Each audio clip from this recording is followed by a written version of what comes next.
एक ही जन्म में इंसान क्या मुक्ति पा सकता है? 1 मिनट में पा सकता है। जन्म तो बहुत बड़ी चीज है। 1 मिनट में भगवत प्राप्ति हो सकती है। 1 मिनट। भगवत प्राप्ति का मतलब समझते हैं? भगवत प्राप्ति का मतलब आज तक सुना है? भगवत प्राप्ति किसे कहते हैं? प्रभु को मिलना, प्रभु को पाना, प्रभु को मिलना। खास बात प्रभु से मिलना नहीं है, खास बात है शरीर संसार को भूलना है।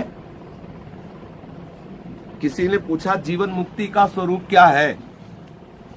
पूछा था कभी, जीवन मुक्ति का स्वरूप क्या है? तो इसी में उत्तर छुपा हुआ है। का क्या, ये 2 हटा दो। जीवन मुक्ति का स्वरूप क्या है, तो का और क्या हटा दो, फिर बोलो इस शब्द को। है? का हटा दो और क्या हटा दो, तो जीवन मुक्ति स्वरूप है। समझ आ गए? क्या है स्वरूप? जो हमारा आत्म स्वरूप है यही जीवन मुक्त है। ये सब भूल जाए, अपने स्वरूप में स्थित हो जाए, यही जीवन मुक्त है। उस प्रश्न में ही उत्तर। तो जैसे हम क्या मुक्ति हो सकती है, तो सही पूछो तो हम मुक्त है। केवल इतनी बात जाननी है। जहां बंधे हैं उस बंधन को छोड़ दो तो आप मुक्त ही है। भगवत प्राप्त भगवान है अभी इसी क्षण हमारे हृदय में। पर हम शरीर संसार में इतने फंस गए कि प्रभु को भूल गए। शरीर संसार को भूल जाओ तो बिना किसी चेष्टा के भगवत प्राप्त हो जाओगे। शरीर संसार को भूलने में आप कितने प्रवीण हो, बस ये बात देखना है।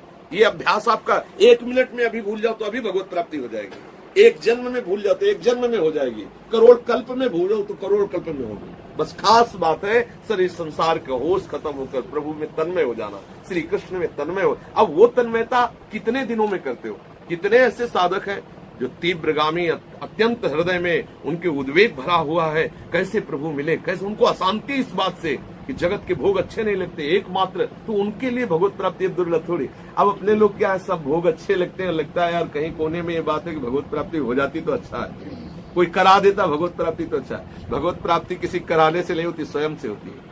शरीर संसार का राग छूट गया, श्री कृष्ण प्रेम में उन्मत्त हो गए, हो गई भगवत प्राप्ति। कई बार हमने कहा है कि वर्तमान के समय को भगवत चिंतन में व्यतीत करो, भगवत प्राप्त ही हो। कई बार कहा, बस इस बात को समझना है। हमारा ये सेकंड गया राधा वल्लभ चिंतन करते, ये समय मुक्त हो गया ना, ये सेकंड मुक्त है ना, ये बंधन युक्त तो नहीं। अगर संसार का चिंतन हुआ, भोग का चिंतन हुआ, तो ये सेकंड बंधन वाला हुआ ना। अगर हम प्रति सेकंड राधा वल्लभ श्री हरिवंश चिंतन करें तो मुक्त होते चले जा रहे हैं ना। जितना जितना संसार का चिंतन मुक्त छोड़ गए उतना हम मुक्त है, नहीं मुक्त है। अब हम कुछ विषय में बंधे हुए हैं, हम उसका चिंतन छोड़ के श्री जी से संबंध कर ले, बस हम मुक्त हो गए। कोई चिंतन न सोचति न कांक्षति समा सर्वेषु भूतेषु मद भक्तिम लभते पराम ब्रह्म भूता प्रसन्ना। यह है स्थिति। ब्रह्म भूता प्रसन्नात्मा न सोचति न कांक्षति समा सर्वेषु भूतेषु मद भक्तिम लभते पराम।